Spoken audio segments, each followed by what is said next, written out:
Okay, so today we are going to start the new lesson, that is local governments. Now, local governments जिसे हिंदी में हम कहते हैं स्थानीय शासन. Now, let us see the introduction. In a democracy, it is not sufficient to have an elected government at the center and the state level. Now, whatever we are talking mostly in respect to India. So, we know that our country, our nation is a large nation with a large territory, and thus we adopted the federal system of governance. Okay, so that we have to keep in background that we are talking about India and where we have adopted the federal system.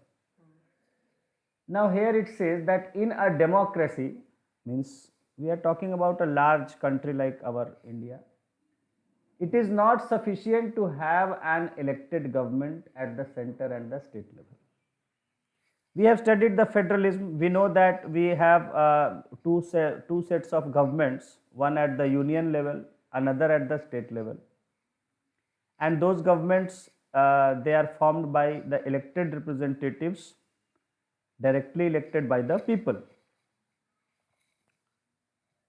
कि लोग चुनते हैं अपना direct vote देके और अपने विधायक या अपने सांसदों को चुनते हैं जो अलग अलग सरकार केंद्र में और राज्यों में बनाते हैं.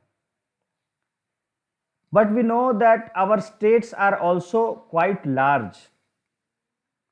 Even our states are very large in size. Their size, many of the states are comparable to many countries. Many nations of the world, they are comparable in size to our states.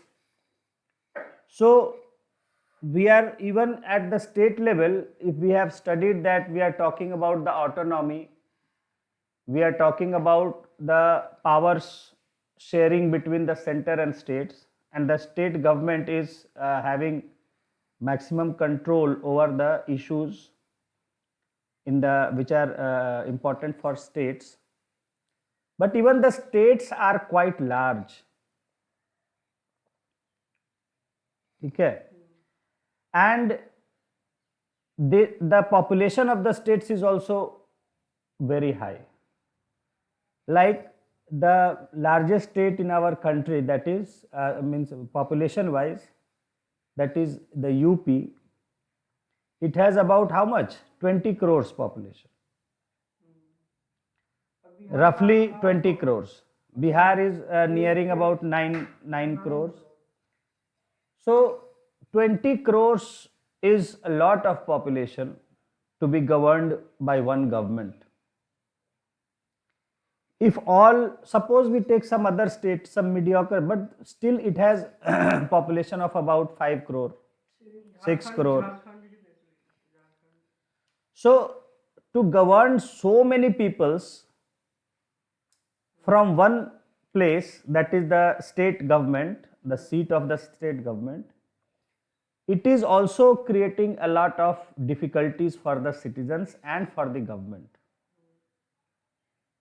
Okay, and you know that many states have been divided because of the size, the geographical size and the size of the population for better administration. Like during the British times, they divided the Bengal, and in modern times Uttar Pradesh, Madhya Pradesh and now Andhra Pradesh have been divided. So that is what they are saying, that in a democracy, it is not sufficient to have an elected government at the center and at the state level. Now you understand this statement? It is also necessary that even at the local level, local means very small, regional, there should be an elected government to look after local affairs. means there should be another government at a smaller area level which can actually work on the ground level, the basic necessities of people, because at the state government level it becomes too large a population, and seeing the diversity of our geography, of our population, it becomes difficult even at the state level. So the people who are at the grassroots level, they want their problems, their issues to be governed with their knowledge of their issues, their problems. So there needs to be another set of government that is at the local level, which is in almost direct contact with the people, so that they can understand the people's issues, the people's problems. Because many times, considering the state government, even it becomes difficult for the people to travel to the capital.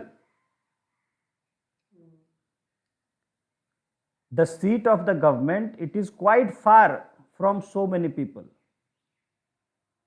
So it is not easy even for many people to travel to the capital and reach the different offices. So there needs to be, and if there is day-to-day problem, can they for day-to-day issues, can they travel to the capital? No. अब आपके यहाँ इस चंपारण में किसी की बिजली connection गड़बड़ हो गई है और वो उसके लिए पटना है, तो people will be frustrated, their problems will not be solved.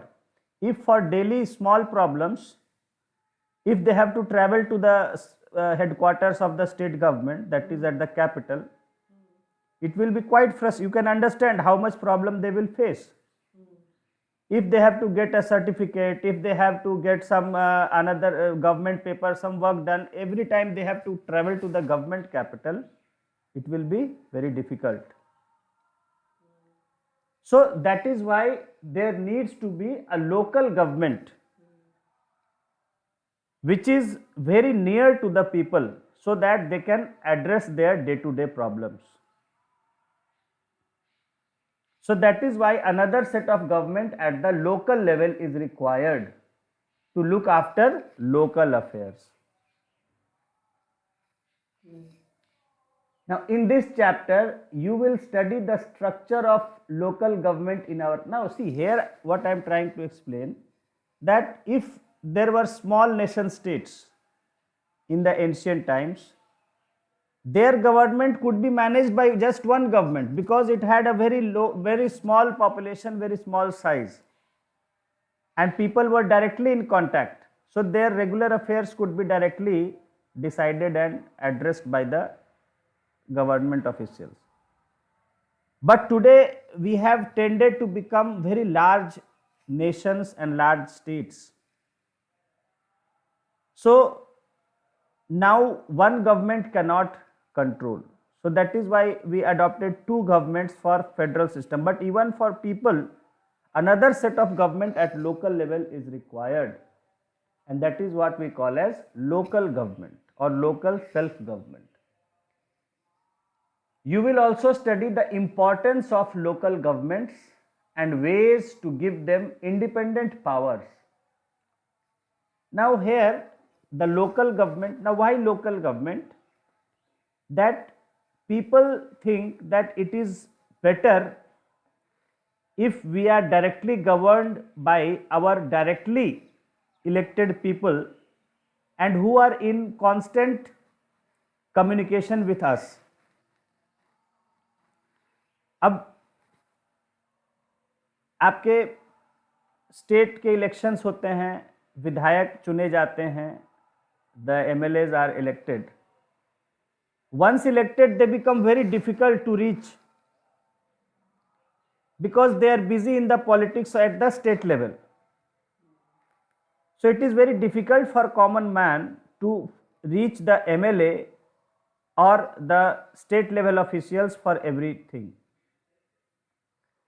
So that is why they need someone near them who will listen to their issues easily, who is easily accessible. They can reach him or her easily and tell them their problems so that that can be addressed.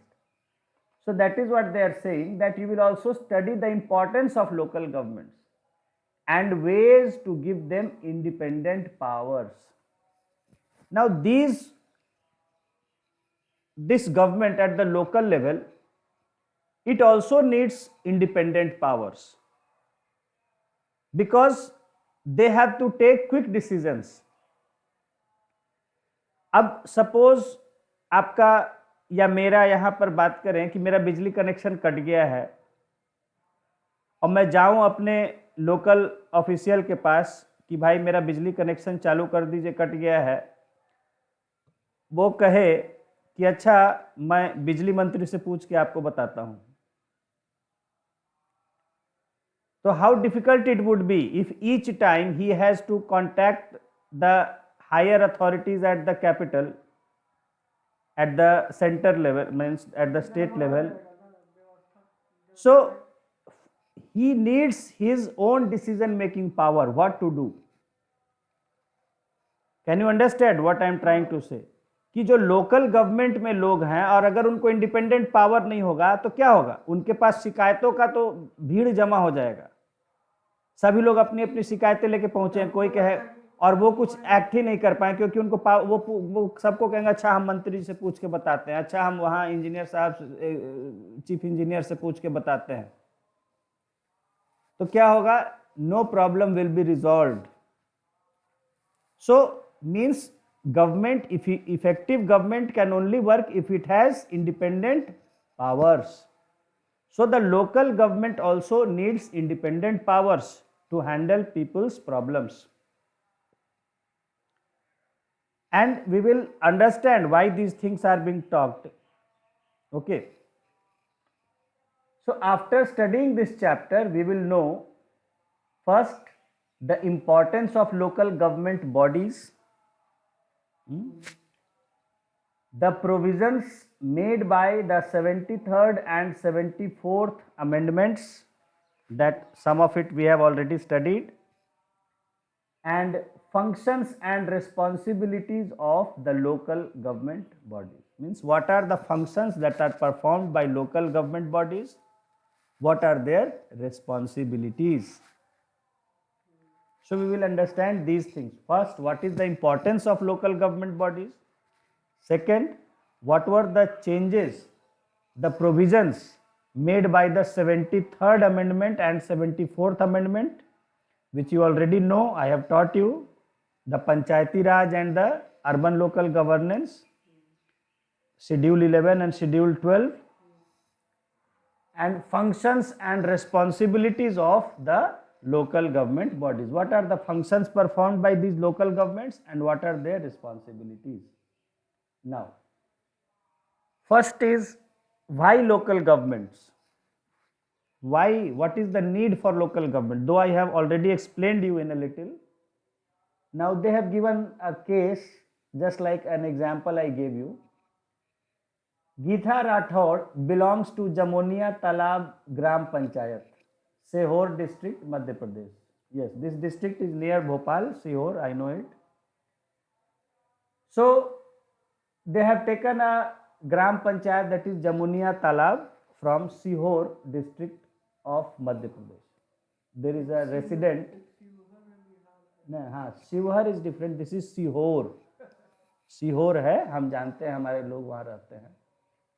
So Geeta Rathod is a person, is a woman who belongs to Jamunia Talab Gram Panchayat. Now she was elected Sarpanch in 1995 from a reserved seat. Now in that Panchayat she was elected as Sarpanch in 1995 from a reserved seat. But in 2000 the village people rewarded her for her admirable work by electing her again, this time from a non-reserved seat. Means because of her work, the work that she did for her people, the people of that village and panchayat, that earlier because of reserved seat, she could be elected because she was a woman candidate, but later that seat became non-reserved. But still people elected her because they were very happy with her work. From a housewife, Geeta has grown into a leader displaying political farsightedness.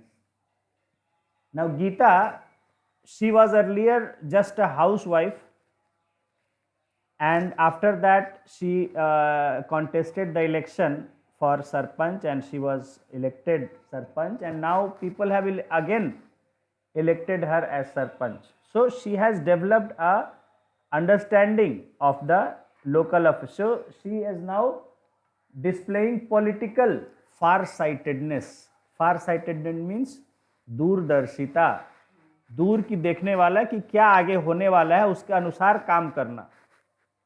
To be able to look into future and do accordingly. That is called far-sightedness.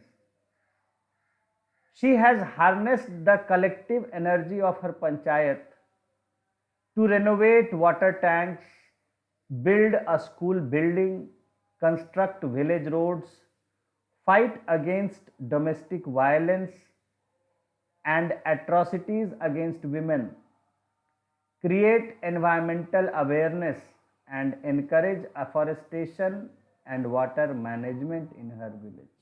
See, such a great work done by one of our urban local government or local representative of the people, that is Geeta Rathod. This is a real life case study which has been published in a magazine, that is Panchayati Raj Update. Okay, there is a magazine published by government, Panchayati Raj. So there are news related to Panchayati Raj. So Geeta Rathod, she has understood her duty as a Sarpanch, that she needs to develop the panchayat, she needs to do the developmental work, and in that she must collectively engage the people of the panchayat. And she has, means it is a great achievement. I can tell you that it is a great achievement that she has done. I think comparing to her, even the Modi government has not been able to do so much. What she has done at her own panchayat level, even our central government has not been able to do that much for the nation. So see how much work she has done. That first she has renovated water tanks, जो भी तालाब वगैरह पानी के हैं उस पंचायत में, उन सब को ठीक कराया. That means the water supply, the water availability for the fields and agriculture, that has been taken care. Then she has built a school building. So she has taken care of education also. That a school building has been made by the collective efforts of people. Construct village roads. She has renovated the village roads also and constructed some new roads. Fight against domestic violence. That means she has taken care of social problems also. That domestic violence in the villages, there are domestic violence going on. Sometimes the men beat women, sometimes women also may beat men. So these domestic violence she has taken care, so that there is no domestic violence in her panchayat. The people live peacefully. And atrocities against women, also some atrocities against women, that also she has taken care of. Create environmental awareness. She has made the people aware about the environment and the need to preserve environment. And encourage afforestation. She has encouraged people to plant trees, increase the green cover, and water management in her village, and also management of water, so that water is not wasted water is not misused by people. So much work she has achieved, and that is why she is being rewarded. Her name is taken in the magazine at the national level. Yes. So this is the result of the work done by a people's representative at the local government level. There is another story of yet another woman achiever. And see, we have to consider that she has done all this being a woman. It is not easy. I have seen in the villages the mindset of the people. In the villages, our society is very male dominated. People always, the males always try to dominate the scene. Even after reservation and all these things for women, still the women are only working in name. Their husbands, okay, they have been given a new name in some films and serials and in real life, that is Sarpanch Pati. They are not Sarpanch, so they are Sarpanch Pati, means their wife are elected as Sarpanch. See, it is a general trend in our country. I am seeing that if we have made reservation for women, then only in name they let their wives contest the election, and their wives are elected, and then again the husbands, they are operating in there. So actually it is one way or another, you have to elect that same person. Legally, if it is a women's seat, he will make her wife contest and she will win. So again he has the power. This is the case that I am seeing. Many, even at the state level, Lalu Yadav did this. Lalu Yadav, he made, even you can see, he made the chief minister his wife. And again, see, if he was out of power, he said, okay, one way or another, again I will have power. So he made his wife as the chief minister. Later now his son is the chief minister. So anyway, so being a woman and still able to do all this, it is a very great achievement. Much more if it was done by a man. We have to, I have seen it. Earlier I had not, but now I have seen it really, means how the people, they don't want the males in the village, they don't want a woman to see in a place similar to them. They cannot see a woman in authority. There is another story of yet another woman achiever. She was the president, Sarpanch of a Gram Panchayat of Vengai Vasal village in Tamil Nadu. In 1997, the Tamil Nadu government allotted 2 hectares of land to 71 government employees.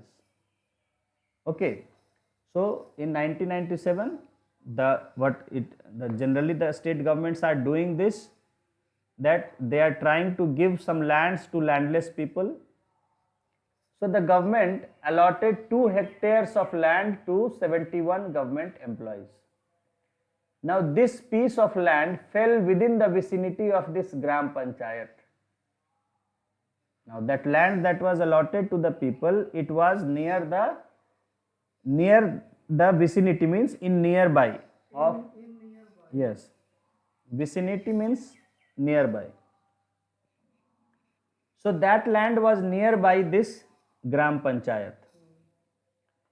On the instructions of higher authorities, see, it is very important to understand it, this issue, understand it. On the instruction of higher authorities, the district collector of Kanchipuram directed the president of Gram Panchayat to pass a resolution endorsing the allotment of the said land for the purpose already decided. Said मतलब जिसके बारे में अभी कहा जा रहा है. तो क्या हुआ कि हायर अथॉरिटीज के आदेश पर या उनके इंस्ट्रक्शंस पर जो डिस्ट्रिक्ट कलेक्टर थे कांचीपुरम जिले के, उन्होंने उस ग्राम पंचायत के उस सरपंच को कहा कि आप एक रिजोल्यूशन पास कर दीजिए ग्राम सभा में कि जिसमें आपने सपोर्ट किया कि ठीक है, ये जो अभी ज़मीन है जिस पर्पज़ के लिए दिया गया है वो सही है, ठीक है ना, और वो होना चाहिए ऐसा, ठीक है। यानी डिस्ट्रिक्ट कलेक्टर सरपंच को बोले कि भाई ऐसा है, आप एंडोर्स कर दो, क्योंकि मतलब अप्रूव। तो होता क्या है कि जहाँ ज़मीन होता है तो वो जिस पंचायत में या आस उसको आपको वहाँ के लोगों से अप्रूव करना पड़ता है कि हाँ ये दिया जाना सही है, we are agreeing with this. हाँ, मतलब सारे लोग से नहीं, जो वहाँ के जो ग्राम सभा में होते हैं या मेंबर होते हैं, वार्ड मेंबर वगैरह जो भी है, या सरपंच तो है ही। तो सरपंच को यहाँ कहा गया कि आप एक रिजोल्यूशन पास कीजिए अपने ग्राम सभा में जिसमें कि आप अप्रूव करिए कि हाँ जो ये ज़मीन सरकार ने दिया है जिस उद्देश्य के लिए वो सही है और दिया जाना चाहिए, हम लोग इसके लिए सहमति देते हैं। SE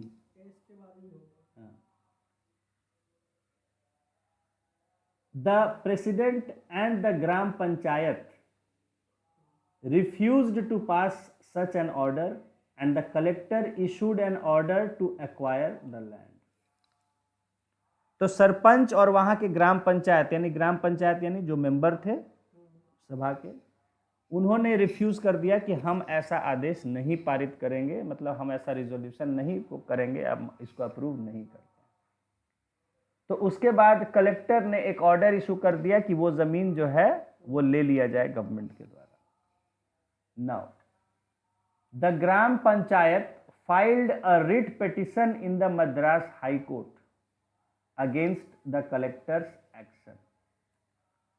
तो उस ग्राम पंचायत ने कलेक्टर के इस कार्य के खिलाफ जो है मद्रास हाई कोर्ट में रिट पिटिशन डाला। देखिए, नहीं, हैबियस कॉर्पस नहीं, वो तो जमीन लेने की बात है ना, तो यहाँ पर बोलेगा कि को वारंटो, कि आपको क्या अधिकार था ये करने का। अथॉरिटी पे होता है तो हाँ, मैंडमस या को वारंटो होता है, या तो मैंडमस का हुआ होगा या को। द सिंगल जज bench of high court upheld the collector's order and ruled that there was no need to take the panchayat's consent. देखिए, लेना करता है, नहीं कर सकता है, देखिए हाँ कर सकता है। यहाँ पर जो है एक्चुअली को वारंटो किया होगा कि on what ground you have taken this order, क्या आपको अधिकार है यह आदेश देने का, किस अधिकार से आपने किया। तो वहां पर जो सिंगल जज बेंच था हाई कोर्ट के, उसने कलेक्टर के फेवर में ऑर्डर किया और कहा कि पंचायत की इसमें सहमति लेने की कोई ज़रूरत नहीं थी। जैसे कलेक्टर ने कह दिया कि सरकार को ये ज़मीन ले लेना चाहिए, ऑर्डर किया, तो कहीं का भी आपको ज़मीन लेना है तो आपको वहाँ के लोकल जो पंचायत है या वहाँ के लोगों से, मेंबर से, वो सरपंच से लेना होता है अप्रूवल, ऐसे आप ज़मीन नहीं ले लीजिएगा। तो बिना सहमति के ऑर्डर पास कर दिया, तो उस पर इन्होंने कहा और रिट पिटीशन कि भाई आपने कैसे, किस अधिकार से आपने बिना सहमति लिए कर दिया। तो वहां पर सिंगल जज बेंच ने कहा कि नहीं, जो पंचायत की इसमें सहमति लेने की जरूरत नहीं थी, कलेक्टर सही था अपने आदेश में। नाउ देखिए, समझिए, आपको बहुत समझने की बात है। सही नहीं था, देखिए अभी क्या हो रहा है। तो सिंगल जज बेंच, एक जज का बेंच था, उसने कलेक्टर के फेवर में आदेश दिया कि नहीं, कलेक्टर हाँ, मतलब उसको सही ठहराया कि हाँ, सही ठहराना कि कलेक्टर का आदेश सही था, उसको कोई जरूरत नहीं था जो है सहमति लेने का। The panchayat appealed to the division bench against the single जजेस ऑर्डर।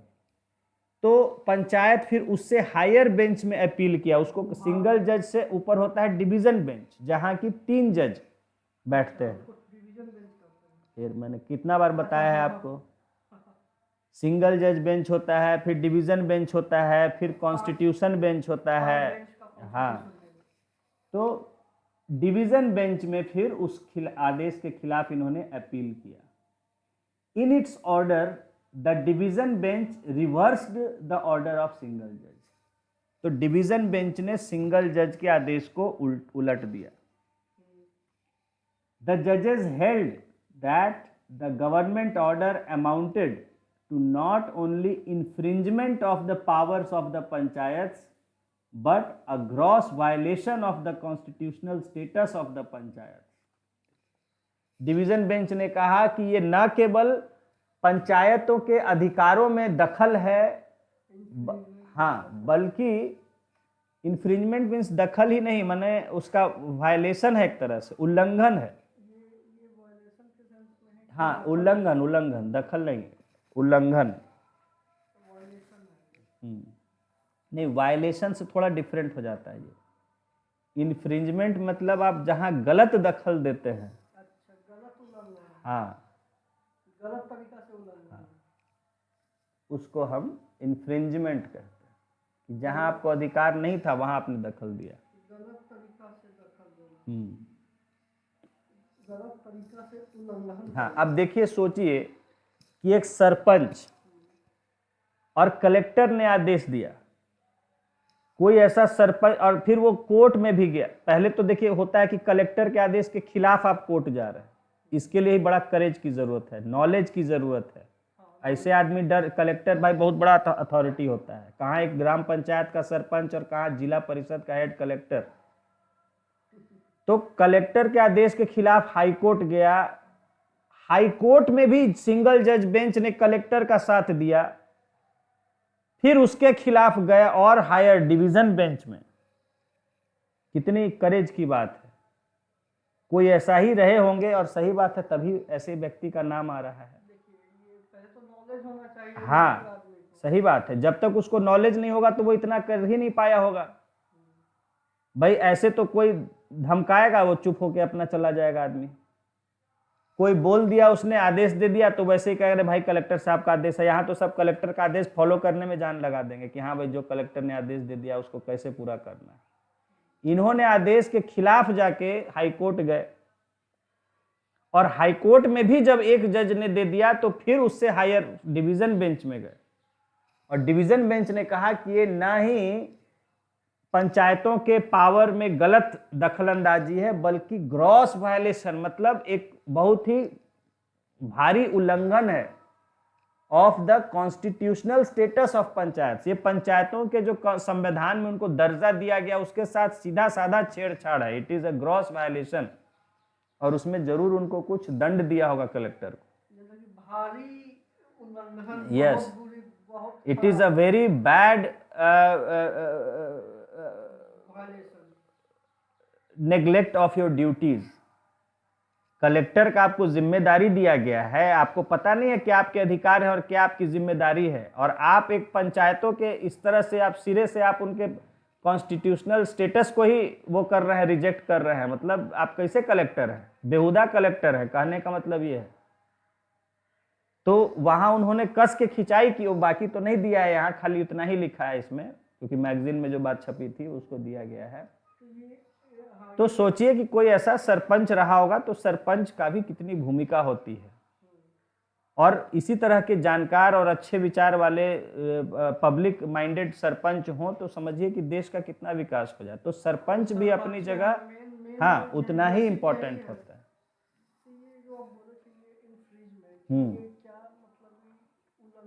इन्फ्रिंजमेंट होता है रॉन्गफुल इंटरफेरेंस, दखल। जैसे एक हुआ दखल देना कि जहां आपको पावर है तो आप दखल दे रहे हैं, ठीक है ना, वो चीज है कि वो दखल हो गया। वो हुआ कि यू आर इंटरफेयरिंग, इंटरवीनिंग, कि भाई ठीक है हमको पावर है, हम दखल दिए, नहीं भी दे सकते थे। लेकिन जहां आपको पावर नहीं है और वहां आप गलत तरीके से दखल दे, that is called infringement, interference.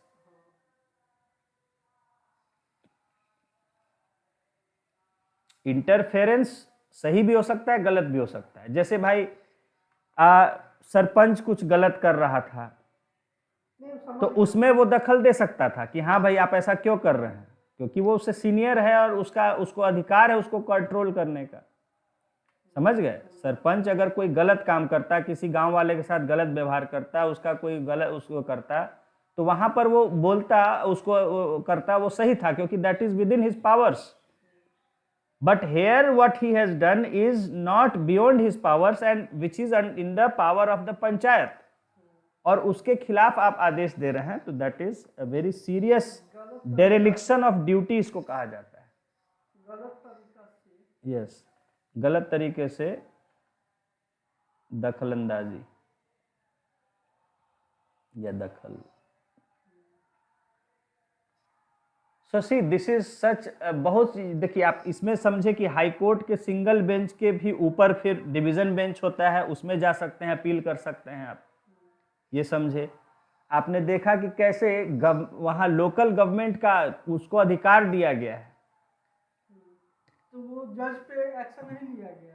नहीं, जज पर एक्शन होता है, वो तो अंदर वो अंदरूनी होता है कि जज की भी खिंचाई की जाती है वो अपने उनके मैनेज एडमिनिस्ट्रेशन के द्वारा कि भाई आप ऐसा कैसे, आप ऐसा जजमेंट दे दिए भाई आप जो, ठीक है ना, होता है, पब्लिकली नहीं होता है, वो इंटरनली उनका होता है। और नेचुरली ऐसा कोई जजमेंट आ गया, वो अपने आप में पब्लिक में उनका एक वो होता है, बदनामी होता है कि भाई उनका जजमेंट को इस तरह से पलट दिया और ऐसा जजमेंट दिया। जज सब गलत डिसीजन लेना स्टार्ट कर दे तो पब्लिक में खराब नाम, हाँ तो पब्लिक में होता ही है बदनामी। खराब नाम होगा, लेकिन उससे क्या फर्क पड़ेगा, उसका तो फर्क पड़ता है, नहीं फर्क पड़ता है, कैसे नहीं पड़ता है, बहुत रेपुटेशन मैटर करता है किसी के लिए भी, कैसे नहीं पड़ता। आखिर इतना सब कुछ वो करते किस लिए हैं? एक बात बताइए, इतना लाल बत्ती ताम झाम गाड़ी नौकर चाकर सर्विस सब किस लिए होता है? आपके रेपुटेशन के लिए ना होता है, उसी के लिए, नाम के लिए ना लोग करता है। लेकिन ये मंत्री सब होता है ना कि जज को खरीद लेता है टीवी में, तब वो तो अब क्या करिएगा जब वो वो सब तरह के, खैर चलिए उनकी बात में अभी नहीं पड़ेंगे जो हमें सामने है। तो देखिए अब यहाँ ये जो है कार्टून के माध्यम से एक बात उठा रहे हैं कि but aren't there cases of male members of village panchayat harassing the women sarpanch in some places. सही बात है, कई जगह ऐसा आता है केस जानकारी में कि पंचायत में अगर महिला सरपंच को चुन लिया गया तो पुरुष जो है उनको किसी किसी बहाने से मतलब वो तंग करते हैं, परेशान करते हैं, ठीक है, हैरास करते हैं, ठीक है। सो देखिए, why are men not happy when women assume positions of responsibility, जो मैं आपको बात कह रहा था वही इन्होंने उठा दिया कार्टून से। हाँ, क्योंकि हमारा समाज है, ग्रामीण समाज है इस तरह का, और मैंने देखा जब अपनी आंखों से, तो मैंने उस चीज़ को फील किया कि क्या है, मतलब अनपढ़ों में नहीं, पढ़े लिखों में भी सब जगह यही है। बात अनपढ़ों की नहीं है, पढ़े लिखो, देखिए इसका पढ़ाई से कोई लेना देना नहीं, ये है एक गलत सोच। हाँ, कि भाई हम पुरुष हैं तो हमारे सामने कोई महिला कैसे खड़ी हो सकती है? तो this is something different, it has nothing to do with education, ठीक है। बहुत कहीं बड़े स्कूल में जाने से ये बात नहीं दिमाग में आती, और बड़े बड़े स्कूलों में जाके भी ये बात दिमाग में नहीं आती कि भाई just we are living beings, just as a male another is woman, और हमारा अगर इंपॉर्टेंस है तो उसका भी उतना ही इंपॉर्टेंस है। महिलाओं के बिना आप क्या कर लीजिएगा? आप खाते हैं उन्हीं के हाथ का बना हुआ है, आप सब चीज तो आपका महिलाओं से ही चल रहा है, आप स्वयं कर लेते सब चीज तो हो मानते कि हाँ भाई बड़े काबिल हैं आप। वही कह रहे हैं कि आपका जन्म हो रहा है महिला के कारण, आपका भोजन पानी घर चल रहा है महिला के कारण, तो आप किस बात पे अकड़ रहे हैं?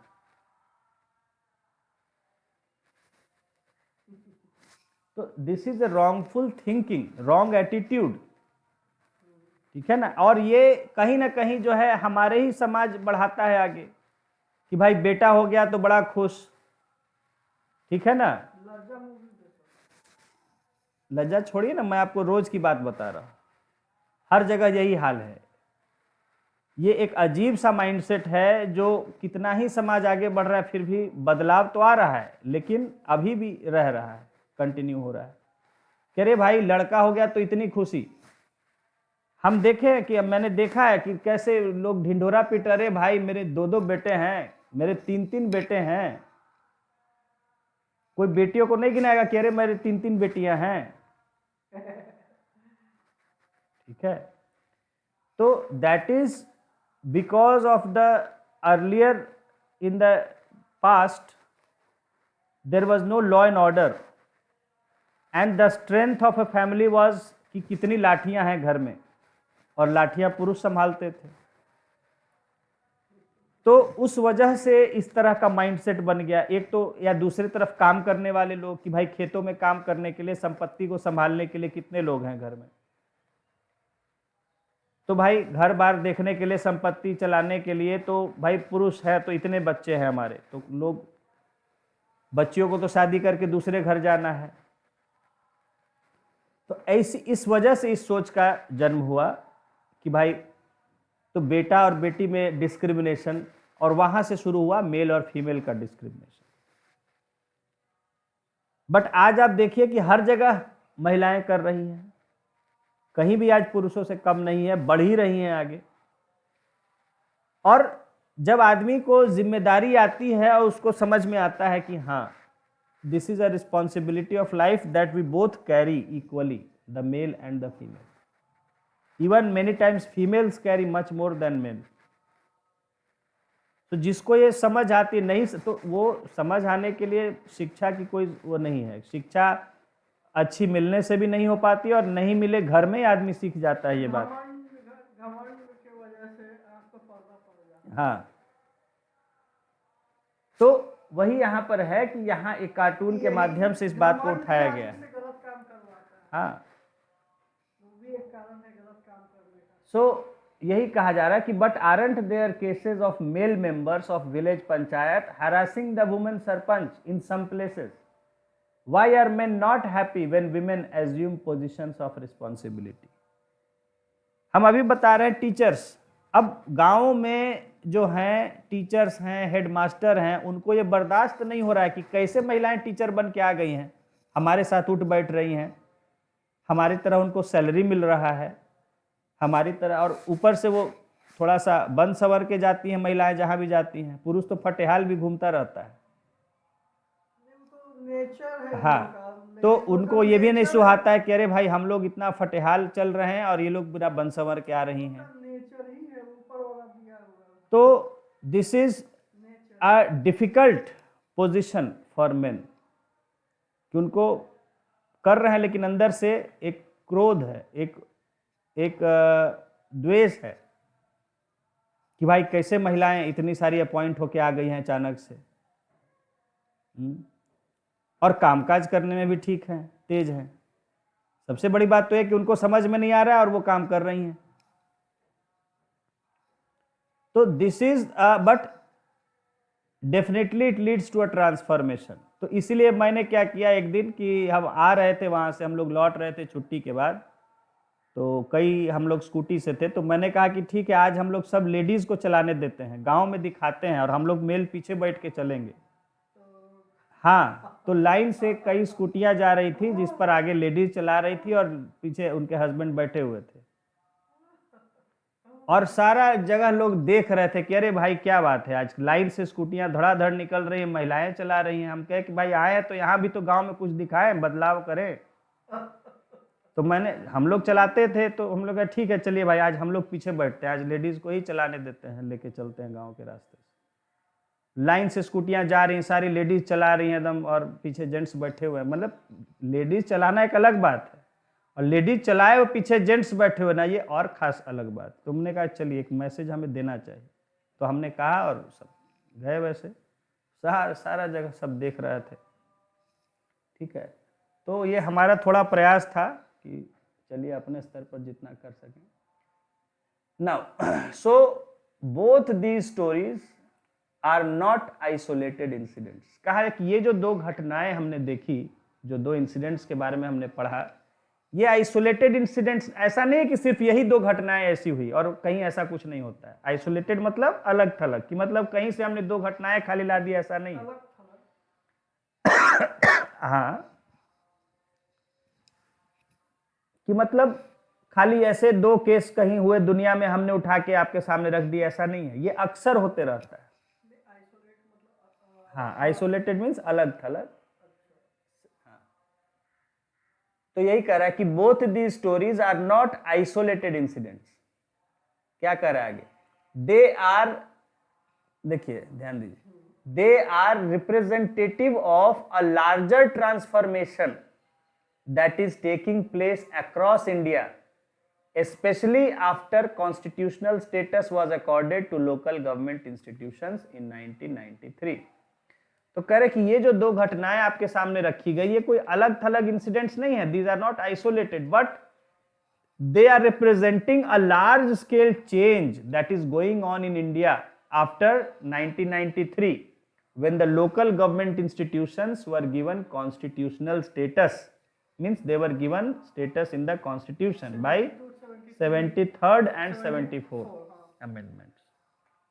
ये इंदिरा गांधी जी का सरकार था। राजीव गांधी जी दिए थे।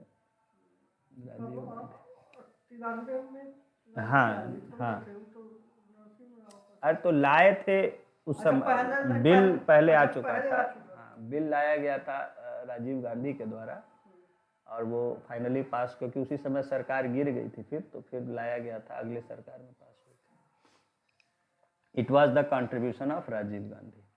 लेकिन वो उस समय जिंदा नहीं थे। हाँ, नहीं, बिल एक्चुअली जब वो इफेक्ट में आया वो नहीं, लेकिन बिल लाए थे उन्हीं की सरकार में। Local government is government at the village and district level. So local government किसको कहते हैं? डिस्ट्रिक्ट लेवल पर या विलेज लेवल पर जो गवर्नमेंट होता है उसको हम लोकल गवर्नमेंट कहते हैं। Local government is about government closest to the common people. Local government क्या है? It is the government which is closest to common, आम आदमी के जो सबसे नजदीक में होती है सरकार, that is local government. Local government is about government that involves day-to-day life and problems of ordinary citizens. जो रोजाना की जिंदगी होती है उससे जुड़े हुए जो भी इश्यूज होते हैं, समस्याएं होती हैं, प्रॉब्लम्स होती हैं लोगों की, उससे जुड़ी हुई होती है local government. Local government believes that local knowledge and local interest are essential ingredients for democratic decision making. तो लोकल गवर्नमेंट की ये सोच होती है कि अगर हमें लोकल समस्याओं को सुलझाना है तो उसमें एक तो हमें लोकल नॉलेज होनी चाहिए और दूसरे इंटरेस्ट भी होना चाहिए। अब मान लीजिए किसी गांव की कोई समस्या है, अब गांव की समस्या में मुख्यमंत्री को, मंत्री को या सचिव को, मुख्य सचिव को क्यों रुचि होगा? क्या नॉलेज होगा कि उस गांव में क्या हो रहा है? भाई, they are bothered with so many other affairs. Why will they have the knowledge of the village problems, and why will they show interest in that village? That knowledge will only be held by that person who is of that village or of that panchayat and who is also involved in the affairs of the panchayat. जो पंचायत के कामकाज से जुड़ा होगा उसी को उन मामलों में रुचि होगा कि हाँ भाई, इस गांव में ऐसे करा दिया जाए, उस गांव में ऐसे कराया जाए, और उस गांव में क्या कराना बेहतर होगा, कैसे इस प्रॉब्लम को सुलझाया जाए, ये वहां से जो जुड़ा हुआ आदमी होगा वही बेहतर जानेगा। अब कोई दूर आदमी, उसको क्या पता है कि उस गांव में क्या चल रहा है, वहां क्या मामला है? See, now when I was appearing for my IAS interview, the first interview, I was asked, I said that I like to travel. I had written and I said to the people that I like to travel. Now one person asked me directly, have you visited क्या नाम है, हाँ, have you gone to Kalahandi? Have you gone to Bolangir? Orissa. तो I got surprised कि अरे भाई, मैं travel करने बोला हूँ, तो मेरा सेंस था कि मतलब मैं जहाँ रहता हूँ, चूंकि मैं तो यूपीएससी की तैयारी कर रहा था, तो मैं हाँ इंटरव्यू जो में अपने एकदम पूरा बात भी बोलना हाँ जरूरी है। हाँ हाँ पूरा बात की हम तो मैंने सोचा कि भाई मैं तो अब दिल्ली में रह रहा हूँ, तैयारी कर रहा हूँ, तो मैं दिल्ली में जितना आ जा सकता था, अब मैं कहाँ कहाँ घूमता रहूंगा, पूरा देश थोड़े घूमता रहूंगा, अब मैं उड़ीसा किस लिए जाऊंगा, ठीक है। बट आई वॉज सरप्राइज कि why they ask that question कि have you travel to Bolangir, have you travel to Koraput. तो I could not understand. I just thought that okay, maybe he is from that Odisha or something, and so he is asking. Maybe he was from Odisha, but actually he wanted to know, because that region. Later I understood that that region, one region of Odisha, it is very backward, and it is having so many problems. It is mostly tribals are living there, actually so we call it पूरे India में उड़ीसा भी बहुत पिछड़ा है। KBK region. It's short, we call it KBK, Koraput, Bolangir, Kalahandi, 3 districts. ये 3 district अलग अलग district हाँ, these are 3 districts, Koraput, Bolangir, Kalahandi. जैसे कटक भुवनेश्वर ये सब के आसपास में है कि थोड़ा दूर? नहीं, उससे दूर है। तो it is very backward and extremely, there is a lot of poverty and tribal. So he wanted to know whether I have visited the poor areas of the country or not, where people are having a lot of problems. So that is why he asked that. So आप क्या बोल रहे हैं? no, I said that no, I have not visited. I have traveled only in the Delhi and its vicinity areas. तो बस उसके बाद में हाँ, नहीं, फिर आगे बात बढ़ गई। तो it means that what I am trying to say is that they, whether you know, now why would I know the issues of Odisha?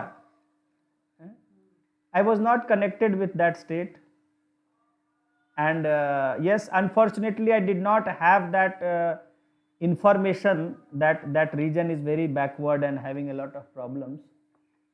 तो मैं ये बताना चाह रहा हूं कि भाई दूर का आदमी, उसको क्यों पता होगा कि क्या कहाँ समस्या है, कहाँ क्या करना चाहिए, है ना। ये तो वहां से जुड़ा आदमी ही बेहतर जान सकता है, समझ सकता है कि कैसे किया जाए, क्या वहां समस्या है। तो that is what is the role of the local government. That is that saying that local government believes that local knowledge and local interest are essential ingredients. ये जरूरी तत्व हैं जो होगा तभी एक बेहतर लोकल वहां रिप्रेजेंटेटिव हो फॉर डेमोक्रेटिक डिसीजन मेकिंग, यानी सही ढंग से फैसला लिया जाए। उसके लिए जरूरी है कि आपको एक तो वहां की लोकल एरिया की जानकारी हो, और वहां लोकल में आपको इंटरेस्ट भी हो। इंटरेस्ट भी होना जरूरी, नहीं तो क्यों कोई रुचि लेगा, बोलेगा यार नेग्लेक्ट करो यार, बोलते रहते हैं लोग ऐसे ही, लोगों को कुछ नहीं। इंटरेस्ट भी होना जरूरी है। So they are also necessary for efficient and people friendly administration. और ये जरूरी, अगर ऐसा है तभी ऐसा होगा कि इफिशियंट मतलब बहुत प्रभावी, कुशल वहां व्यवस्था चलेगी, एंड पीपल फ्रेंडली, जो लोगों का हित करने वाली हो, लोगों का से एक कल्याण करने वाली, उनके फायदे में काम करने वाली ऐसी व्यवस्था होगी, शासन व्यवस्था।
See,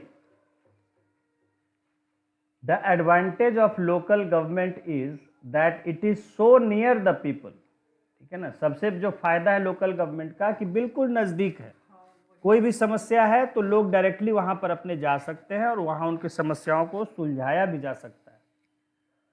It is convenient for people to approach the local government for solving their problems both quickly and with minimum cost. तो जल्दी भी हो सकता है, हो जाता है निपटारा, और कम खर्च के साथ निपटारा हो जाता है. In the story of Geeta Rathod, we noticed that she was able to bring about a significant change in Jamunia Talab because of her proactive role as Sarpanch of the Gram Panchayat. Okay.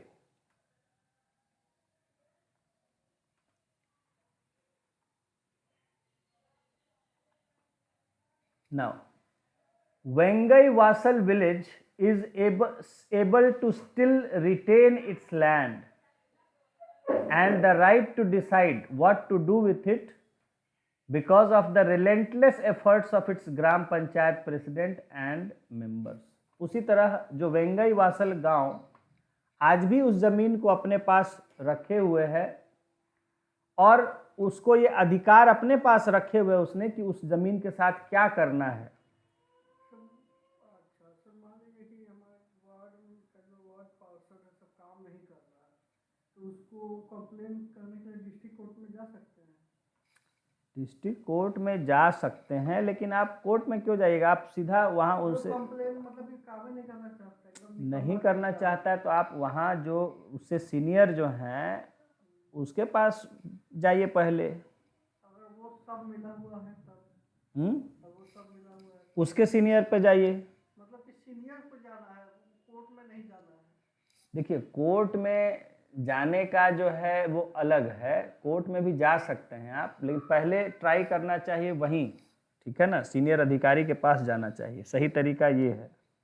ठीक है, क्योंकि court भी आपसे कहेगा कि आप उनके senior के पास गए थे. भाई एडमिनिस्ट्रेशन का एक हायरार्की है, पहले आपको उसमें कोशिश करना चाहिए.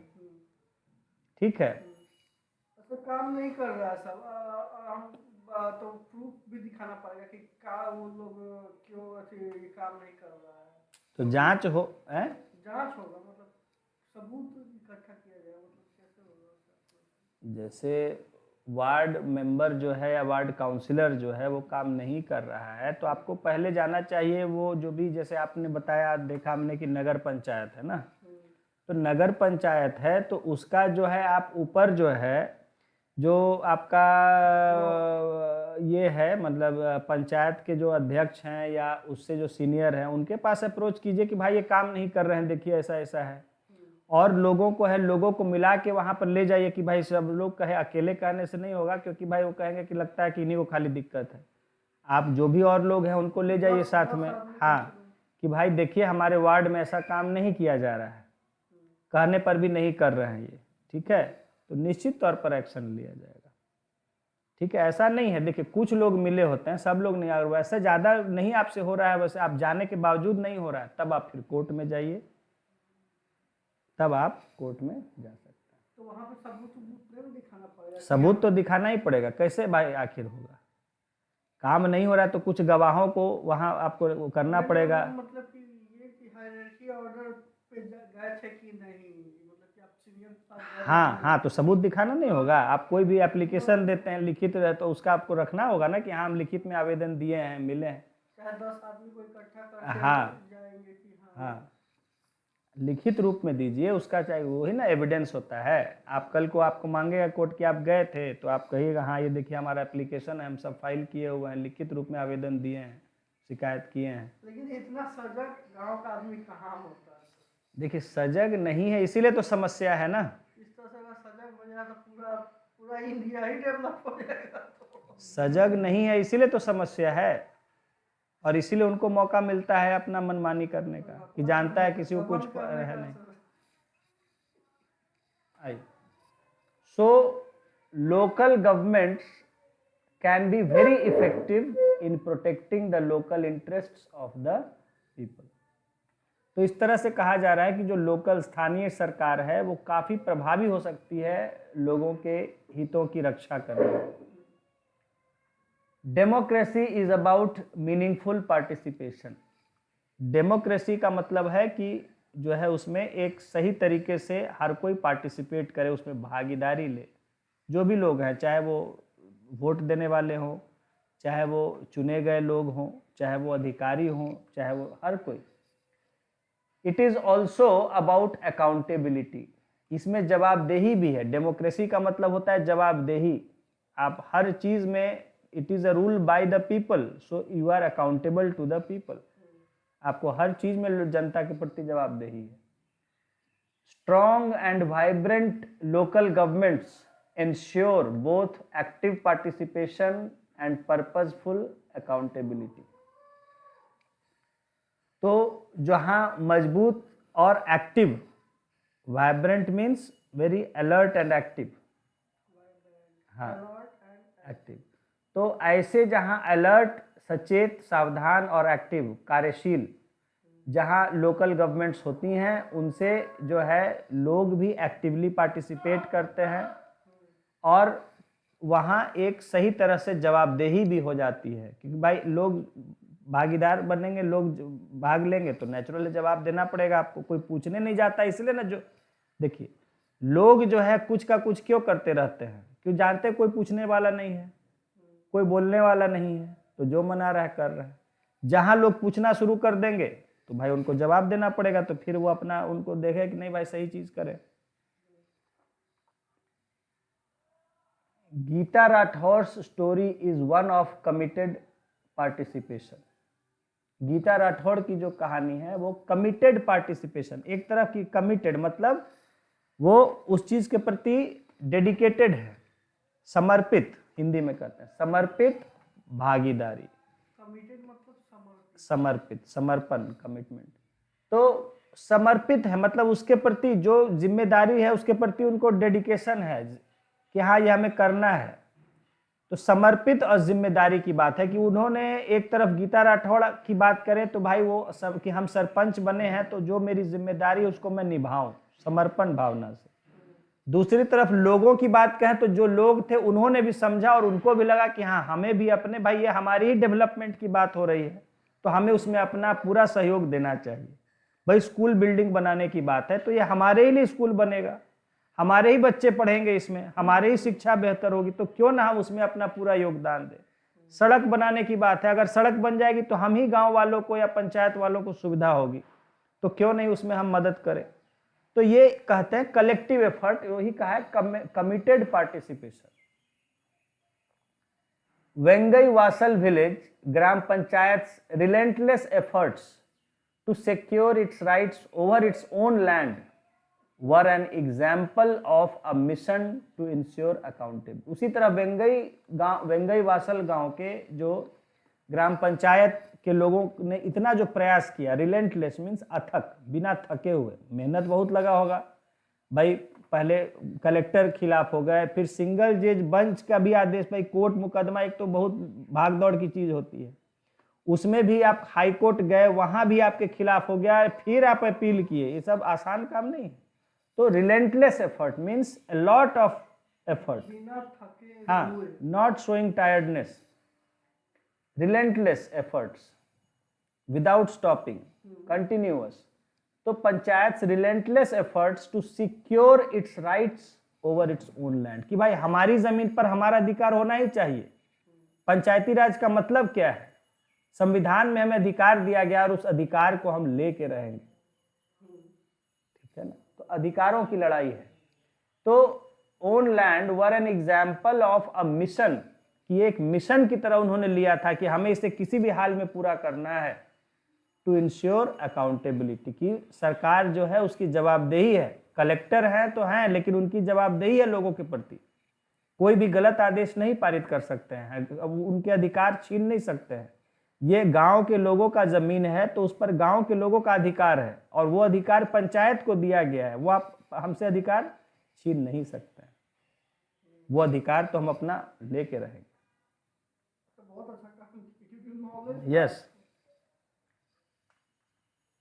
It is at the level of local government that common citizens can be involved in decision making concerning their lives, their needs, and above all their development. तो कहा जा रहा है कि ये लोकल गवर्नमेंट के ही लेवल पर होता है कि जहां सिटीजन्स को, नागरिकों को डायरेक्टली इन्वॉल्व किया जा सकता है डिसीजन मेकिंग में, कि उनसे जुड़े, उनके जीवन से जुड़े जो मामले हैं, उनकी जो ज़रूरतें हैं और उनका विकास कैसे करना है, इसमें उनको डायरेक्टली इन्वॉल्व किया जा सकता है। तो लोकल गवर्नमेंट जहां लोगों से डायरेक्ट जुड़े हुए होते हैं लोग, वहां जो है उनसे, हाँ कि भाई आपकी क्या समस्याएं हैं, कैसे इसको हुआ जाए, आप लोग क्या चाहते हैं, उनसे डायरेक्टली फीडबैक लेके काम किया जा सकता है। तो यही कहा जा रहा है कि ये एक्चुअली में लोकल गवर्नमेंट के ही लेवल पर होता है कि जहां लोगों का डायरेक्ट इन्वॉल्वमेंट होता है गवर्नमेंट के साथ। एंड कहा रहा है आगे कि it is necessary that in a democracy tasks which can be performed locally should be left in the hands of local people and their representatives.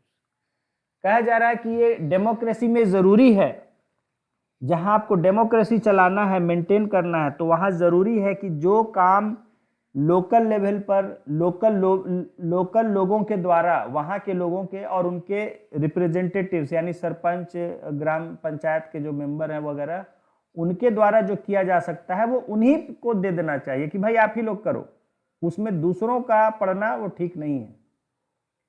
यही कह रहा है कि it is necessary that in a democracy tasks which can be performed locally, ऐसे काम जो locally ही किए जा सकते हैं, should be left in the hands of local people, तो उनको लोकल लोगों और उनके रिप्रेजेंटेटिव्स के ही हाथ में दे देना चाहिए।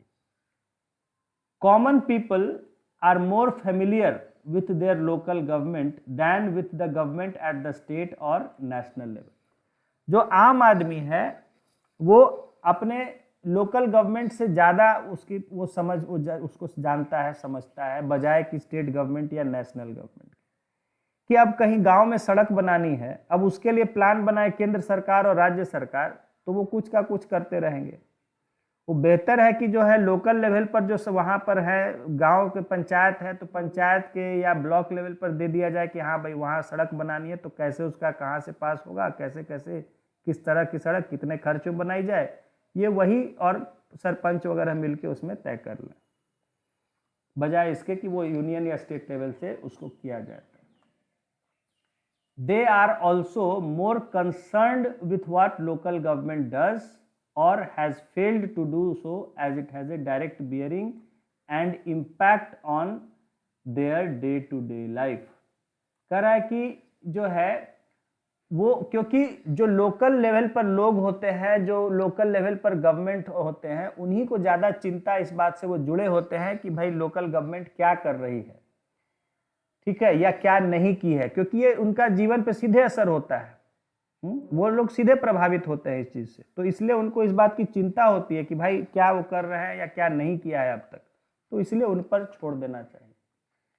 अब यहाँ एक कार्टून के माध्यम से उठाया गया है, is it possible that we only had governments at the local level and a coordinating body at the national level? क्या ऐसा संभव है कि सिर्फ लोकल लेवल पर गवर्नमेंट हो और फिर पूरे देश के स्तर पर उनको कोऑर्डिनेट करने की कोई संस्था हो? I think Mahatma Gandhi advocated some ideas along these lines. Gandhi ji की यही सोच थी,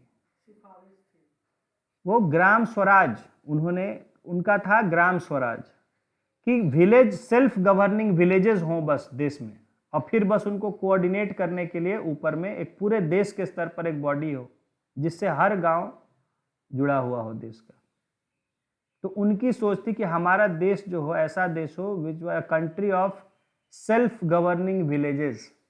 तो ग्राम स्वराज का उनका सपना था कि ज़्यादा फिर, क्योंकि लोकल लेवल पर ये होना चाहिए, लेकिन खैर उस समय हालात कुछ और थे, ठीक है, बाद में हालात बहुत बदल चुके हैं, क्योंकि उस समय गांव ही थे देश में, तो उन्होंने गांवों का सपना देखा था कि हमारे गांव सेल्फ सस्टेन्ड विलेजेस हो, ठीक है, ऐसा उनकी सोच थी।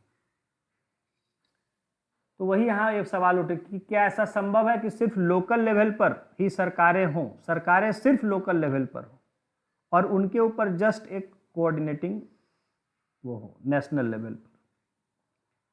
तो खैर ये बहुत ही अलग बात है और जिससे हम आज बहुत आगे बढ़ चुके हैं।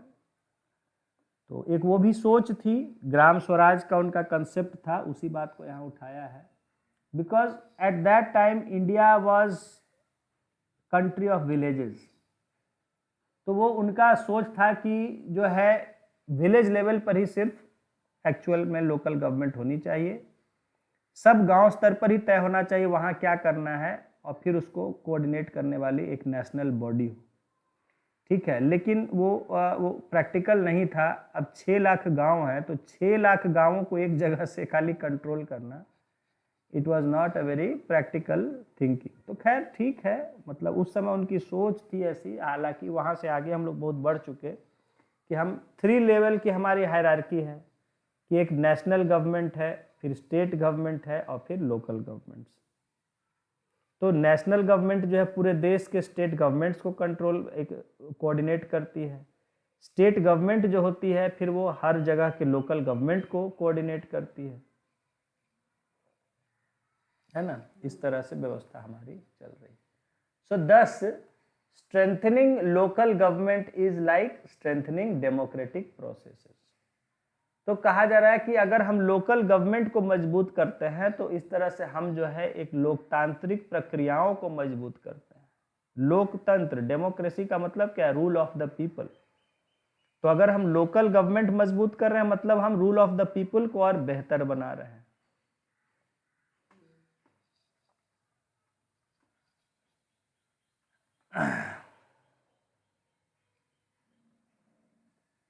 अब यहाँ आपने इतना जो पढ़ा उसको समझने के लिए दिया गया question, how does local government strengthen democracy. Local governments democracy को किस तरह से मजबूत बनाती हैं? हाँ, तो वही वहाँ लिखने बोला गया है कि लोकल गवर्नमेंट से डेमोक्रेसी कैसे मजबूत होता है। अच्छा सवाल है, सोचिएगा। और दूसरा है कि in the example given above what do you think the government of Tamil Nadu should have done. जो वेंगई वासल गांव का केस स्टडी दिया गया है तो उसमें तमिलनाडु सरकार को क्या करना चाहिए था, ठीक है। हाँ, तो ये जो है नहीं सरकार ने थोड़े किया, तो कोर्ट ने किया ना। सरकार को क्या करना चाहिए था ऐसा आपसे पूछा गया है।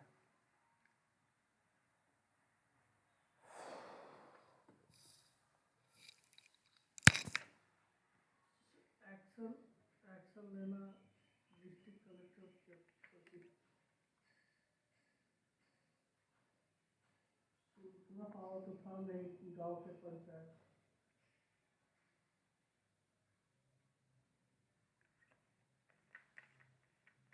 देखिए बेसिकली स्टेट गवर्नमेंट्स ने ही ऐसा निर्देश नहीं दिया था कलेक्टर्स को, ठीक है।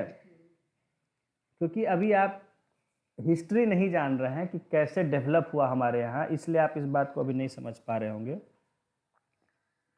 क्योंकि देखिए पहले क्या था कि स्टेट गवर्नमेंट के पास पूरा पावर था स्टेट को लेके। अब वहाँ अमेंडमेंट करके एक नया लेवल ऑफ गवर्नमेंट बना दिया गया कि लोकल गवर्नमेंट, और वहाँ उनको अधिकार होंगे। तो कोई अब वहाँ अधिकार होगा तो उसको स्टेट गवर्नमेंट को अपना पावर देना पड़ेगा, तब ना उसको अधिकार होगा। पहले हर चीज कहाँ से तय होता था? स्टेट गवर्नमेंट से। अब कह दिया गया संविधान में कि भाई वो जिला स्तर पर या गांव पंचायत के स्तर पर तय होगा। तो वहां जो तय करने वाला होगा उसको पावर देना होगा ना, यानी यहां से पावर घटेगा। तो कोई ये नहीं चाहता है कभी कि मेरा पावर घटे।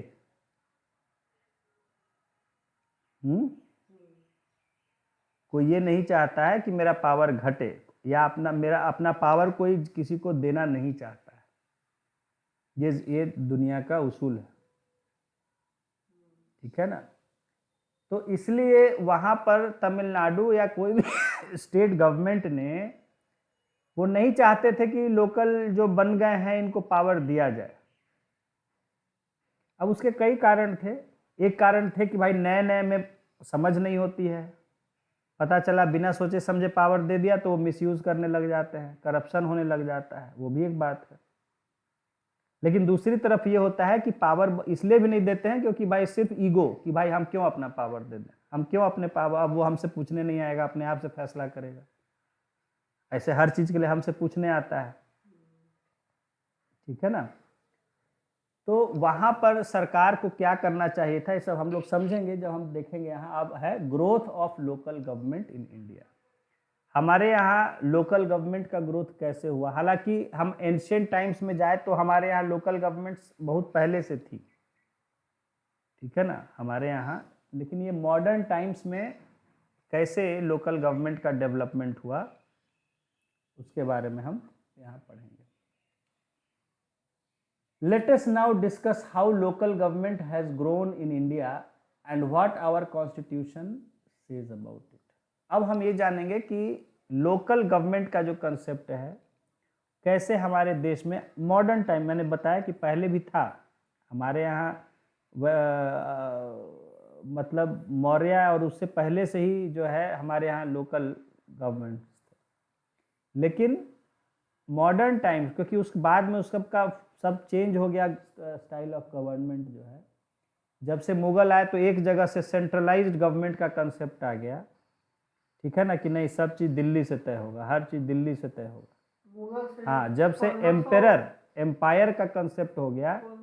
एम्पायर का मतलब क्या है कि एक जगह से बहुत बड़े क्षेत्र को हम कंट्रोल कर रहे हैं, तब ना खुश होते थे लोग, हमारा एम्पायर, हम चक्रवर्ती राजा हैं। राजाओं को भी ये होता था हम राजा हैं, महाराजा हैं, चक्रवर्ती राजा हैं, है ना। यानी एक राजा के अंडर बहुत बड़ी टेरिटरी होना, तो एक जगह से कंट्रोल करने की वो करते थे। इसलिए अपना साम्राज्य ज़्यादा से ज़्यादा फैलाना हर कोई चाहता था कि मैं कितने बड़े एरिया पर मेरा राज चले। तो वहाँ से सब चीज़ें बदल गई, लोकल गवर्नमेंट। तो खैर मॉडर्न टाइम्स में देखते हैं कि मॉडर्न टाइम्स में हमारे यहाँ लोकल गवर्नमेंट का कैसे कंसेप्ट हुआ और संविधान में क्या उसके बारे में कहा गया है।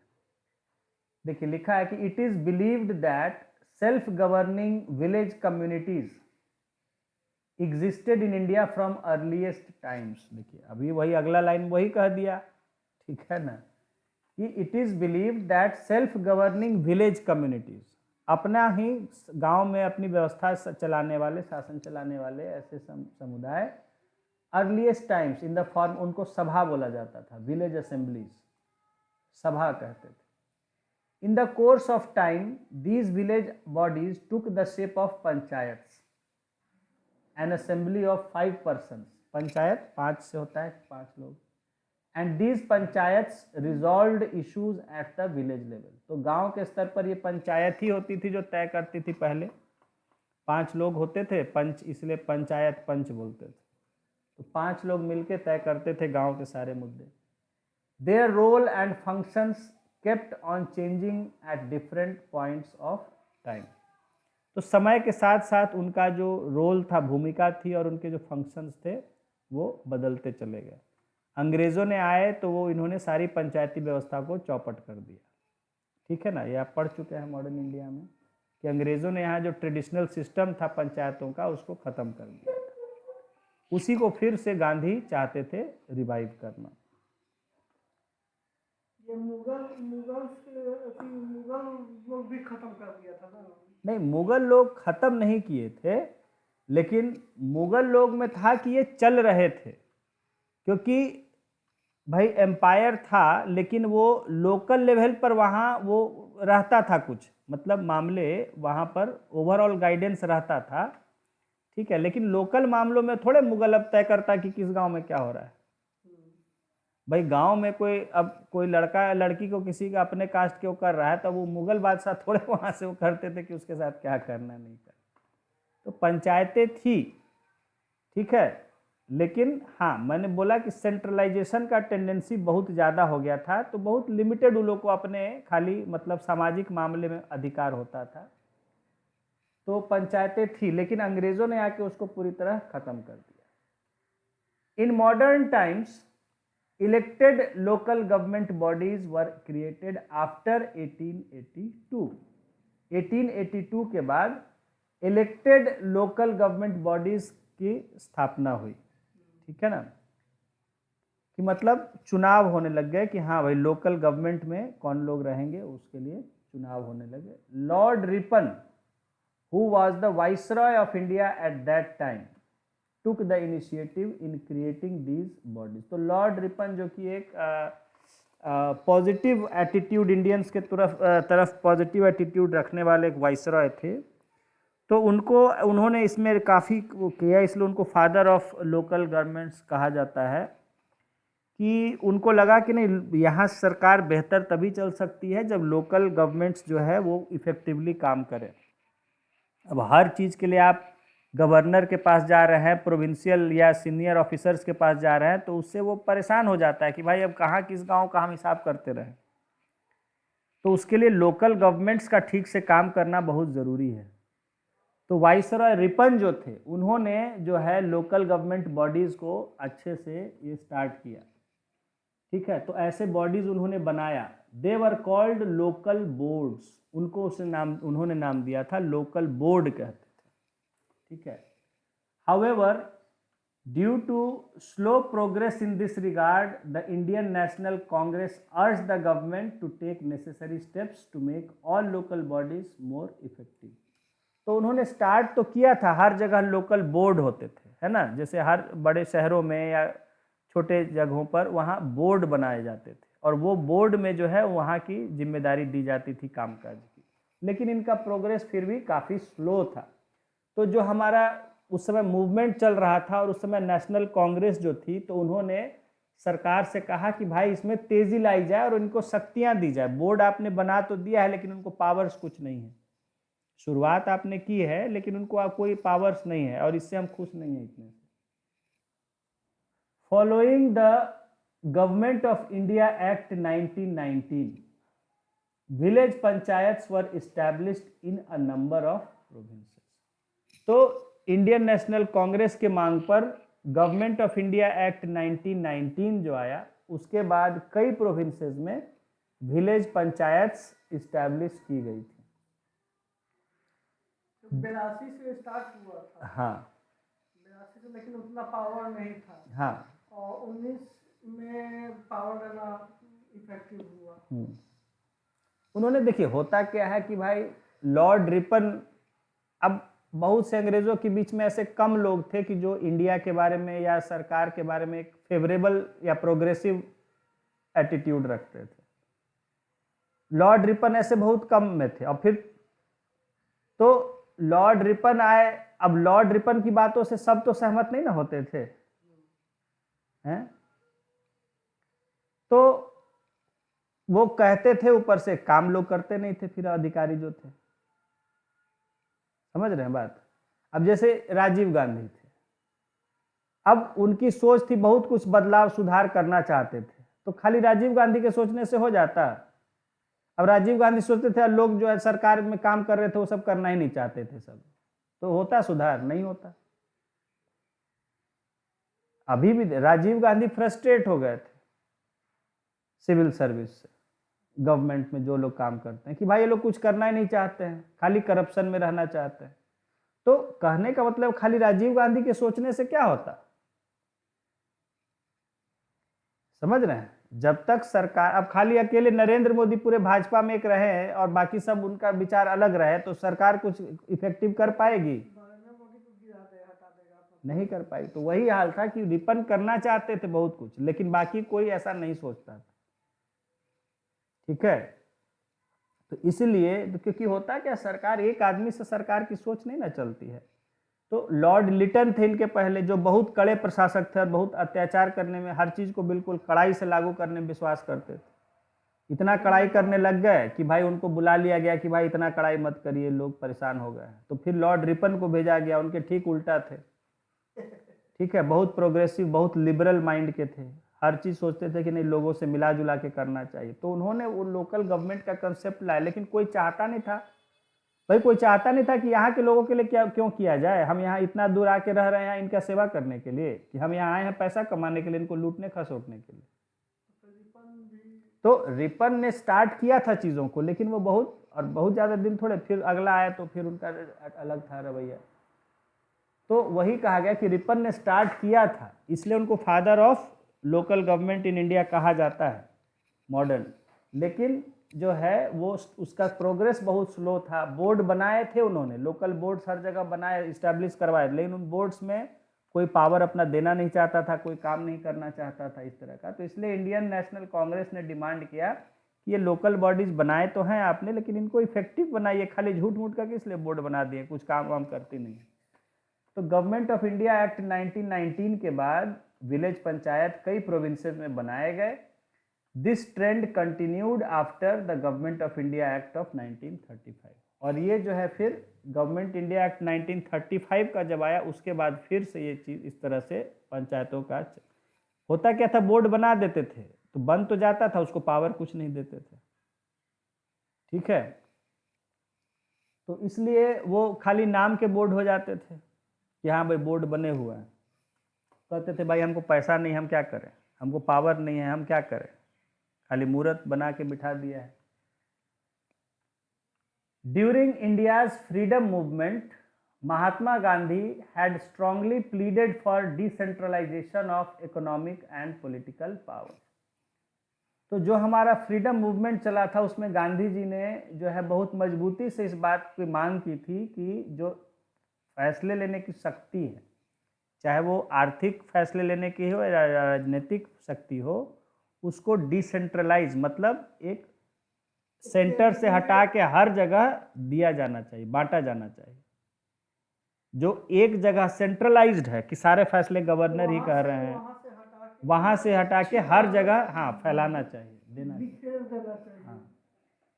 He believed that strengthening village panchayats was a means of effective decentralization.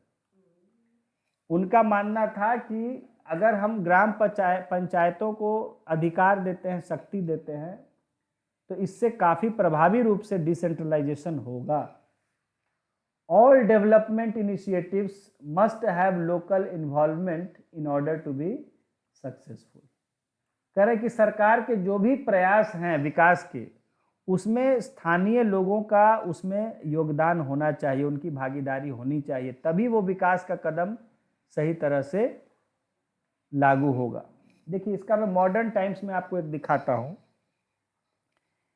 कि छत्तीसगढ़ और महाराष्ट्र कई जगहों पर जो कहते हैं कि नक्सल प्रभावित क्षेत्र थे, सरकार रोड बनाती थी तो रोड को बम से उड़ा देते थे, स्कूल बनाती थी स्कूल को बम से उड़ा देते थे। ठीक है, दोनों का अपना अपना सोच था। सरकार का सोच था कि भाई सड़क बनेगी तो वहाँ का विकास होगा, कम से कम पहले चीज़ सड़क होती है, स्कूल बनेगा तो वहाँ के बच्चे पढ़ेंगे लिखेंगे तो डेवलपमेंट होगा। उनकी अपनी सोच थी, वो अपनी जगह सही थे। आदिवासी लोग क्या सोचते थे कि सड़क बना रहा है, हमारे यहाँ एक कब्जा कर लेगा घुस के, हमारे यहाँ दखल देगा, हमारा पूरा जैसे अंग्रेज एक समय किए थे उस समय हमारा हर चीज़ में कंट्रोल, हमारा ज़मीन छीनना शुरू कर देगा। स्कूल बना रहा है, वो सब स्कूल बना रहा है इसलिए कि आएगा वहाँ ही लोग का फोर्स वगैरह वहाँ रहेगा, वहाँ से हम पर शासन चलाएगा, ये सब इसलिए लोग उड़ा देता था।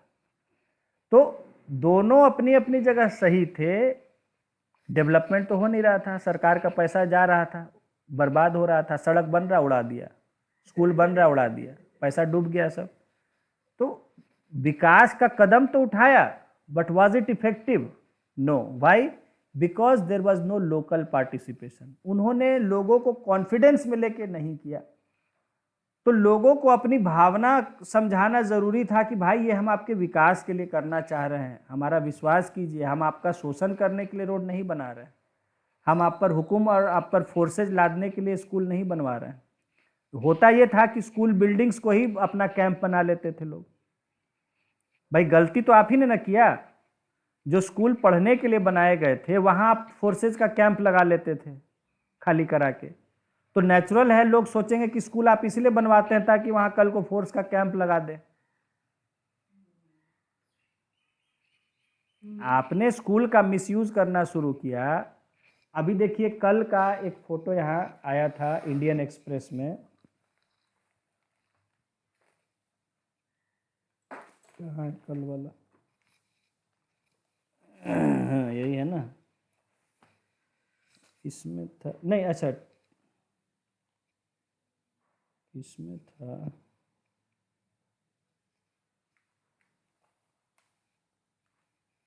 खैर टेलीग्राफ में था, इसमें नहीं, टेलीग्राफ में था। तो टेलीग्राफ पेपर जो है उसमें आया हुआ था, एक न्यूज़ कभी का था कि भाई उन्होंने छाप दिया था कि देखिए पटना जंक्शन के सामने इतना बढ़िया से बस स्टैंड बनाई सरकार ने, अंडरग्राउंड साइड में। नहीं अभी नहीं, पहले की बात है, सामने बस स्टैंड बना, बस स्टैंड नहीं मैंने, बस स्टैंड जहाँ से लोग बस वगैरह में बैठने के लिए, स्टैंड नहीं बोल रहे हैं, जो बनता है ना बस स्टैंड, कहने का मतलब है जैसे दिल्ली वगैरह में देखे हैं ना, वहाँ पर बस रुकती है आके और वहाँ से पब्लिक चढ़ती है, उसकी बात कर रहा हूँ। तो वो बस स्टैंड वहाँ था, तो bus stop actually, not bus stand, bus stop. तो उसके सामने लाके जो कंस्ट्रक्शन का काम कर चल रहा था वहाँ, रोड पुल बनाने का, तो सब लाके वहाँ अपना गाड़ी वाड़ी कोलतार उलतार सब वहीं खड़ा कर, पता चला बस स्टैंड पर सब वही सब जमा भीड़ हो गई थी, तो पब्लिक के, तो वो बस स्टैंड बेकार हो गया था। ठीक है, अब ये कुछ पहले का था, मुझे लगा रिसेंट है, लेकिन ये कई साल पहले का था। तो वहाँ पर फिर टेलीग्राफ वालों ने अखबार में छापा, तो फिर तुरंत ऑर्डर पास हुआ कि भाई तुरंत एक बिल्डर लोग हटाए वहाँ से, बस स्टॉप बनाए बस पब्लिक के चढ़ने के लिए, कि वहाँ पर अपना जाके मशीन वशीन सारा ट्रक वरक खड़ा कर दिए हैं, सारा वो मिक्सर वगैरह मशीन और ये सब कोलतार के ड्रम उम खड़ा कर दिए वहाँ पर, साफ कराइए तुरंत, हटाइए सब वहाँ से। हाँ, तो कहने का मतलब है कि जो आप जो है बना किस लिए बस स्टॉप, कि लोग उस पर बस चढ़े, वहाँ से बस लें, अपना उनकी सुविधा हो, बैठ के इंतज़ार कर सकें, और वहाँ जाके आप जो है रख दिए, जिस कारण से बनाया था वो तो बेकार हो गया। बस स्टॉप की तरह अगर इस्तेमाल नहीं हो रहा है, वो थोड़े खाली जगह वहाँ था आपको कि आप जाके वहाँ अपना सब गाड़ी मिक्सर मशीन वशीन कंक्रीट मिक्सिंग ये सब खड़ा कर दिए जाके, अब लोग के पास जगह ही नहीं है वहाँ, तो बंद हो गया वहाँ से चढ़ना उतरना। खैर, यहाँ कह रहा है कि ऑल डेवलपमेंट इनिशिएटिव्स, जो भी विकास के प्रयास हैं, मस्ट हैव लोकल इन्वॉल्वमेंट, उसमें लोगों को, लोकल लोगों को इन्वॉल्व करना ज़रूरी है अगर वो सफल होना चाहते हैं। ठीक है ना, लोकल लोगों को उसमें इन्वॉल्व करना ज़रूरी है। Panchayats therefore were looked upon as instruments of decentralisation and participatory democracy. देखिए शब्द लाइन रट लीजिएगा, बहुत अच्छा लाइन लिखा हुआ है कि पंचायत, इसलिए वो किस तरह से देखे जा रहे थे पंचायत, इंस्ट्रूमेंट ऑफ डिसेंट्रलाइजेशन, मतलब वो विकेंद्रीकरण हिंदी में कहते हैं, विकेंद्रीकरण यानी केंद्र से हटाना, शक्तियों का बंटवारा करना हर जगह। तो डिसेंट्रलाइजेशन के इंस्ट्रूमेंट, उसके औजार के रूप में देख रहे थे कि इससे पंचायतों के माध्यम से सरकार लोकल लेवल पर शक्तियां दे रही हैं, decision making powers and participatory democracy, और उसके माध्यम से लोग भी सरकार में भागीदारी कर सकते हैं कि हाँ भाई लोकल गवर्नमेंट है तो उससे इन्वॉल्व होगा लोग।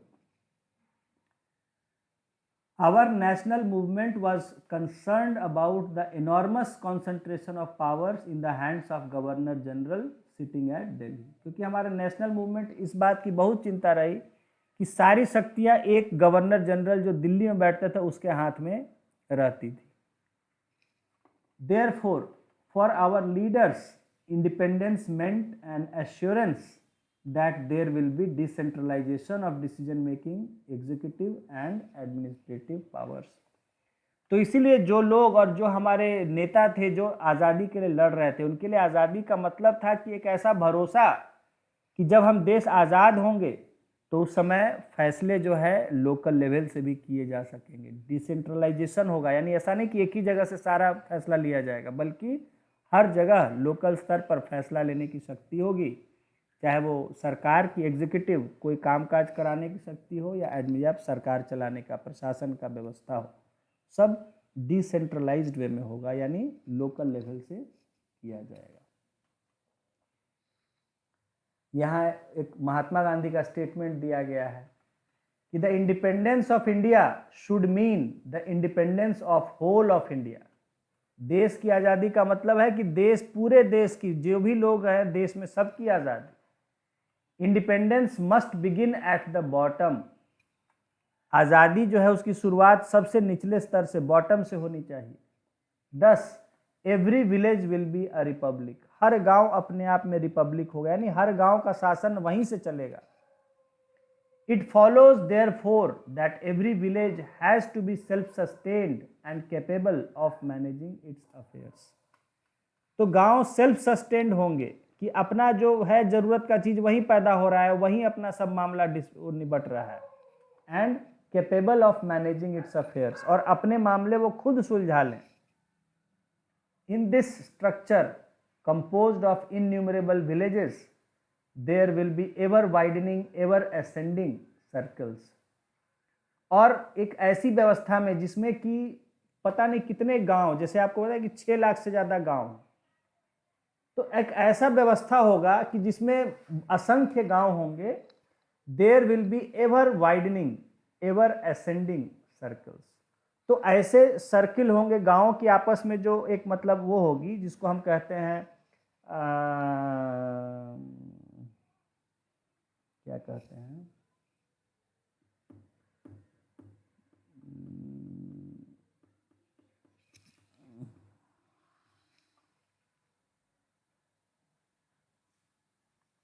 खैर, मतलब पंचायतों का एक वो होता है, जो उनका कहना था कि जो मतलब उसको एक क्या, तो कास्ट पंचायत को क्या कहते हैं, खाप। खाप, हाँ, खाप शब्द नहीं आ रहा था दिमाग में।